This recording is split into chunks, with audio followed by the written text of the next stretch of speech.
ವಿಶ್ವಾದ್ಯಂತಹ ಮಧುಮೇಹ ದಿನಾಚರಣೆಯನ್ನು ಆಚರಿಸ್ತಾರೆ. ಸೊ ಇದು ಮುಖ್ಯ ಉದ್ದೇಶ ಏನಂತ ಹೇಳಿದ್ರೆ, ಸಕ್ಕರೆ ಕಾಯಿಲೆಯಿಂದ ಯಾರೆಲ್ಲ ಬಳಲ್ತಿದ್ದಾರೆ ಅವರಿಗೆ ಇರೋಂಥ ಕಣ್ಣಿಂದ ಏನೇ ತೊಂದರೆ ಬಗ್ಗೆ ಒಂದು ಅರಿವು ಮೂಡಿಸೋಂಥ ಒಂದು ದಿನ ಅದು. ಸೊ ಇವತ್ತು ನಾವು ಆ ಒಂದು ಕಾರ್ಯಕ್ರಮದ ನಿಟ್ಟಿನಲ್ಲಿ ಇವತ್ತೊಂದು ಸಣ್ಣ ಜಾತ ಮಾಡಿ, ಹಾಗೆ ಅವಾಗಲೇ ನಿಮಗೆ ಅದ್ರ ಬಗ್ಗೆ ಎಲ್ಲರಿಗೂ ಅರಿವು ಮೂಡಿಸಿದ್ರೆ ನಮ್ಮ ಡಾಕ್ಟ್ರು. ಸೊ ಅದ್ರ ಬಗ್ಗೆ ಎಲ್ಲ ತಿಳ್ಕೊಂಡಿದ್ದೀರಾ ಅಂತ ನಂಬಿದ್ದೀನಿ. ತಿಳ್ಕೊಂಡಿದ್ದೀರಾ? ಹಾಂ. ಸೊ ಹಾಗಾಗಿ ಪ್ರತಿ ತಿಂಗಳು ನಮ್ಮ ಕ್ಯಾಂಪ್ ನಡೆಯುತ್ತೆ.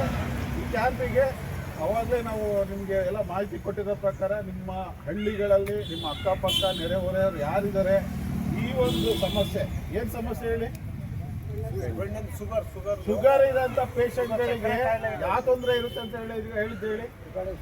ಡಯಾಬಿಟಿಕ್ ರೆಟಿನೋಪತಿ ಅಂತ ಹೇಳ್ಬಿಟ್ಟು ಅದೊಂದು ಅವರಿಗೆ ತೊಂದರೆ ಇರುತ್ತೆ ಶುಗರ್ ಇರೋಂಥ ಪೇಷಂಟ್ಗಳು.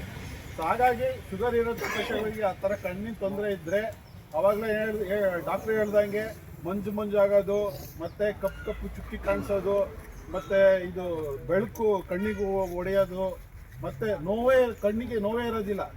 ಸೊ ಮತ್ತು ಅಂಥದ್ದೇನಾದರೂ ನಿಮಗೆ ಯಾರಾದರೂ ನಿಮ್ಮ ಅಕ್ಕಪಕ್ಕದವ್ರಿಗೆ ಏನಾದ್ರು ಕಂಡು ಬಂದರೆ, ಇವಾಗ ಆಲ್ರೆಡಿ ನಮ್ಮ ಇವತ್ತಿನ ಕ್ಯಾಂಪಲ್ಲಿ 2 ಜನ ಬಂದಿದ್ದಾರೆ. ಇದೆ ಡಯಾಬಿಟಿಕ್ ರೆಟಿನೋಪತಿ ಇರೋಂಥ ಒಂದು ತೊಂದರೆ ಇರೋಂಥ 2 ವ್ಯಕ್ತಿಗಳು. ಸೊ ಈ ಥರ ಏನಾದರೂ ಕಂಡು ಬಂದರೆ ನೀವು ಕ್ಯಾಂಪಿಗೆ ಕರ್ಕೊಂಡು ಬನ್ನಿ. ನಮ್ಮಲ್ಲಿ ಏನೆಲ್ಲ ಚಿಕಿತ್ಸೆ ಇದೆ ಅದೆಲ್ಲ ಅವರಿಗೆ ಫ್ರೀ ಆಫ್ ಕಾಸ್ಟ್ ನಾವು ಮಾಡ್ತೀವಿ. ಅದೇ ರೀತಿ ಬೇರೆ ಹಾಸ್ಪಿಟಲ್, ನಮ್ಮ ಹಾಸ್ಪಿಟಲಲ್ಲಿ ಎಲ್ಲ ಥರ ಸ್ಪೆಷಾಲಿಟಿ ಕೇಸ್ಗಳನ್ನ ನಾವು ನಮ್ಮ ಹಾಸ್ಪಿಟ್ಲಲ್ಲಿ ಮಾಡ್ತೀವಿ. ಇಲ್ಲಿ ನಾವು ಜಸ್ಟ್ ಇನಿಷಿಯಲ್ ಚೆಕ್ ಮಾಡ್ತೀವಿ. ಅಲ್ಲಿ ಕರ್ಕೊಂಡಾದ್ಮೇಲೆ ಈ ಡಯಾಬಿಟಿಕ್ ರೆಟಿನೋಪತಿ ಇರೋಂಥ ತೊಂದರೆಗೆ ಏನೆಲ್ಲ ಚಿಕಿತ್ಸೆ ಬೇಕು ಅವೆಲ್ಲ ಚಿಕಿತ್ಸೆ ನಾವು ಅಲ್ಲಿ ಮಾಡ್ತೀವಿ.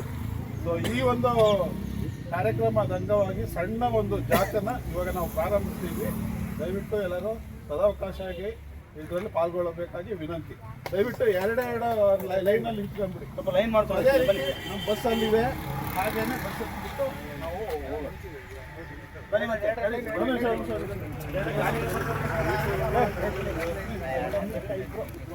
ಇಬ್ಬಿಬ್ರು ನಿಂತ್ಕೊಳ್ಳೆ.